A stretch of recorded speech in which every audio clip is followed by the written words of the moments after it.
He's going to scout out an Undying, a Windrunner, and a Witch Doctor. And Witch Doctor is going to get caught alone, I think. Uh-oh, this could be really bad news. Actually, this would be bad news from the clock if he tried to go in right now. But he's doing a very good job getting his team info on where the Sentinel is located. Now, it looks like they do. And he's able to tell the team that, yes, they do want to defend this tower, and they are going to do a very good job of doing it. Unfortunately, his Invis Rune is just about to run out, so he's either got to make a move or get out, and it looks like he's going to elect to just get out. And Scourge is going to force the issue on this tower, so let's see how this goes. There's a Tombstone for Undying for the bit of anti-push that they can get. Looks like they're going to try to get rid of this Radiance on the Bear if they can. And Clockwork does go in, and unfortunately unable to take anyone out that quickly. It looks like Batrider went in. It looks like he might be going down. He is going to go down. And Scourge now has given themselves a decided advantage, but they are low on HP at this point. But I think they're going to be able to get this tower anyway. They didn't even have to bother with an Enigma ult. I don't think he has used his ult either. No, he did not. And Enigma has his Blink Dagger, and yeah, should be getting pretty close to it sometime soon. Actually, no, he's only got 600 gold. And Sentinels really has starting to claw their way back a little bit. I don't know if you've been keeping track of this kill score over here. It was about 2-9, I think, earlier, and they're just clawing that difference back. And it looks like we're going to be going for this Bristleback a little bit. No. But they should have had the advantage in the early game, and then they would have had to hand it over for the mid-game and the early-late game, which is where we are now. But they are just working on keeping the advantage that the Scourge has to a minimum. They're doing a very good job. Actually, let's see what Obsidian Destroyer's got. He's got his Mechanos, he got a couple of Null Talismans, and he's got a Point Booster. This is probably going to signal an Aghanim Scepter. I don't... Well, he could make a Bloodstone. I would be surprised if he did, though. That's kind of pointless on Obsidian Destroyer. He's already got an aura to regenerate his mana. And I'm actually curious... Oh, we have Roshan Attempt going by the Scourge, and I wonder who they'll give this to. They should probably give this to their Lone Druid. He's probably the most effective out of their heroes in terms of presence in teamfights. And Batrider blinks in, and just to get the sight, and it looks like he's going to get isolated from the rest of his team. But he is going to be able to drag an Earthshaker in a poor position, but he is going to get his ult off, as is Enigma, but Earthshaker does go down after he gets his ult off, unfortunately, and then Dread goes down just after his ultimate. Dang, Sentinel's just too tank for the Scourge at this point. I believe Syllabear's going to go down as well, and yes, he is. Scourge, just unable to cut through all the armor, the HP, and everything else that the Sentinel has. And yeah, actually, now that I look at it, they really do have a lot of HP between Voodoo Restoration, Undying's Heal, the armor, and they actually give the Aegis to the Batrider, who is actually the one who tends to die the most and needs to be alive for them to get a good initiation off. So, good decision on giving the Aegis to Batrider. I may have actually given it to my Undying, but we're not at a point where I would give it to my Obsidian Destroyer yet. He does do a lot of damage, don't get me wrong, but he's usually towards the back and doesn't get initiated on. They're usually focused on the Batrider and the Undying in this part of the game. It looks like they're going to pretty much just get this tower for free, and I believe that he should back off because the Sentinel is just ready to spawn back up, and yes, they do. Now, we're going to take a quick pause just to get a quick overview of everyone's item progressions, because we are now at the point where mid-game is beginning to end, because the carries are now starting to get to the point where they have all their abilities and they're starting to get their major items. And Obsidian Destroyer is sitting at about 1,600 gold, so I'm going to be interested to see what he does with this Point Booster. If he goes for an Aghanims, he's going to increase his ultimate power and be able to increase the damage his Arcane Orb does. So good job on identifying what his hero needs to be effective. I would probably have gone for a Sheep Stick, but Aghanims is probably a good choice as well. Witch Doctor doing a very good job of keeping the wards up and keeping them in the right places. He also has gone for a Medallion of Courage to help out his team's physical damage between Windrunner and Obsidian Destroyer, so good buy there. I really like this item buy. Windrunner is still without an item. She's sitting on 2,000 gold, so I'm interested to see what she gets. She can basically get whatever she wants at this point. Anything from... she could even make a dig and it would be okay. Batrider is at a point where he needs to start taking tanking up a little bit. He needs to start stacking some armor and some HP, or maybe get a little bit more mobility and a force staff or something, but he needs to make that and start making it soon, or he's going to start losing his effectiveness. And Undying is one of those heroes that he just lives on his skills if he can get them all off consistently, so he doesn't need a whole lot more items, but he would probably like to get one or two things. I would probably anticipate one of these support heroes getting a Django at some point soon. Dread has gotten his Blink Dagger, he's got all the items he could want, so he basically doesn't need to farm anymore. He could just sit on this and be fine the rest of the game. Unfortunately for Bristleback, he has been losing a little bit of gold recently to deaths and not having enough farm time because he's had to give it up to Syllabear quite a bit, so I'm not sure what he's going to be doing. He needs to pick up some sort of damage at some point, so I don't know how he's going to get that or where he's going to get it. Maybe he could pick up a Crystallis to take advantage of his high damage with his ult. I'm just not really sure what he's going to do. And Gion, a Syllabear, has finally starting to get some items on himself. I believe he's going to be going for an Assault Cuirass. He's got a Plate Mail and OSI. He had Chainmail on his bear earlier. And Earthshaker at some point will pick up a Blink Dagger. Probably won't be for a little bit while yet. And let's see how Clockwork's doing. Clockwork is going to make BKB? Huh. Interesting choice. I probably would have opted for an Aghanims or some mana regen because Arcane Boots does do a lot for Clockwork, but he just needs to pick up one percentage-based mana regen. He does have a Basilius, but after a certain point, percentage regen is going to be better than straight regen. But anyway, let's get back to the action. Actually, I paused and unpaused, or I unpaused and repaused. And let's see. At this point, what Scourge needs to do, they need to stall for a little bit longer until their Bristleback and their Syllabear can get their next couple of items, and then they need to start pushing on the Sentinel team in order to finalize their advantage for this game. And what Sentinel needs to do is they need to stay in the action. They need to keep the pressure on the Scourge base and continue to press. They are finally reaching the point where they have a slight advantage over the Scourge team, but they have to stay together and they have to keep pressing.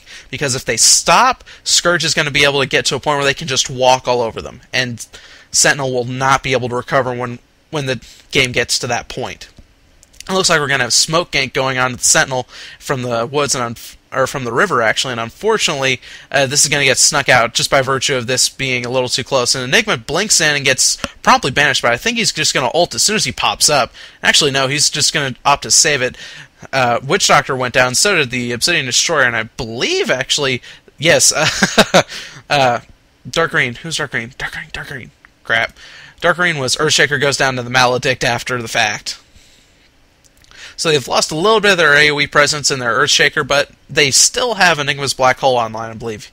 And actually, no, it was on cooldown that whole time. They have another minute before that's ready to go. And Batrider has not picked up anything new yet. I'm actually very anxious about what he's going to do to increase his effectiveness, because he really needs to do something to keep himself up so that his team can win. His team is very dependent on him. Let's see, we just got a little bit of a lull here, and actually I wanted to tell you guys that I haven't been completely lazy and out of style for doing commentaries recently. I mentioned that I had a hard drive fail. I actually had a backlog of about 3 commentaries, and I was at the point where I was starting to render them last weekend, and it just happened that my hard drive went out when I was at the point where I was starting to render them, and I was trying to render, and I was like, cannot find files. Really? The files are there. And I went back and made sure that the files were there, and they were there.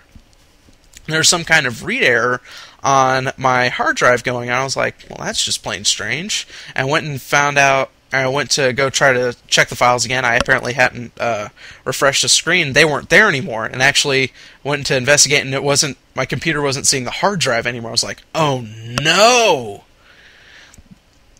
And come to find out that the hard drive had just died, taking all the files with it, and I was very sad. And I'm sure you guys are very sad too that you will never get to see those commentaries. They were good too. But oh well. Live and learn and back up. But I did get another hard drive back, and I will be able to, and I will probably never ever backlog commentaries like that again, because it's just too costly if things go wrong. And I'm wondering if Sentinel is going to defend this tower or not, or if they're just going to give it to Scourge. Now, look, yeah, it looks like they're going to defend it. Yeah, just a big lull at this point in the game. I'm really unexcited by this. I was kind of excited by this game because when I looked at it, I saw that it was about 70 minutes long. And, yeah, 70-minute long game usually makes for a good game, right? Not this time, apparently. It's hit a point where each team needs to get their next set of items, and yeah, Undying did get a Django, before they can really successfully engage the other team. And it's going to really come down to who can get to their next plateau, who can get to their next plateau of power next. And at the rate this is going, I think it's going to be the Scourge, probably, and Bristleback has opted for the Vladimir's Offering. I mean, it helps his team out quite a bit, and it helps the push out quite a bit, but I would have let someone else carry this. I'm really unimpressed with this Bristleback so far. NS, I love you as a support man, but dang, I'm not impressed with your carrying ability right now. Not gonna lie. It looks like Clockwork has an Invisroom, going to try to make something happen, maybe. Sentinel looks like they finally want to get this tower down if they can. And Clockhat does know that they're not backing out, and yeah, he now has found them. And unfortunately, I think his Invisroom is running out, and he's caught between a rock and a hard place. Because only half of his team here is here, and they're still in the wrong position to be able to help, and it looks like he might be able to get a good hook off and get them to engage just fine. Yes, he is going to engage. They're going to go on the Obsidian Destroyer and the Undying. Enigma gets a good ult off, catches 3 heroes, but nobody's dying. There's just a lot of tank in this game. Yes, ES finally does go down, but so does Obsidian Destroyer, which is most of the DPS for the Sentinel. And then it looks like Dread went down as well after casting his ult, which is not a big deal. As long as he gets his ult off, he's happy. And it looks like we might be losing Syllabear. Yes, Syllabear goes down to a great flame break by Batrider and a good power shot from Windrunner. It looks like we might be losing this Bristleback as well. This would be huge for the Sentinel team if they can get this. Yes, Scourge is down 3 heroes. They need to take this tower out right now before they spawn back up. And if they can, they would like to get the second tier tower as well. And yes, they're all pretty healthy. They have good mana. They have good HP except for Batrider. But that's not going to be that big an issue for pushing, at least. And yeah, Undying just does a soul rip, and he's back up to most of his HP. So yeah, this tower's going to go down, and it's just going to be a question of if the Sentinel decides to go for this tower next or just back off.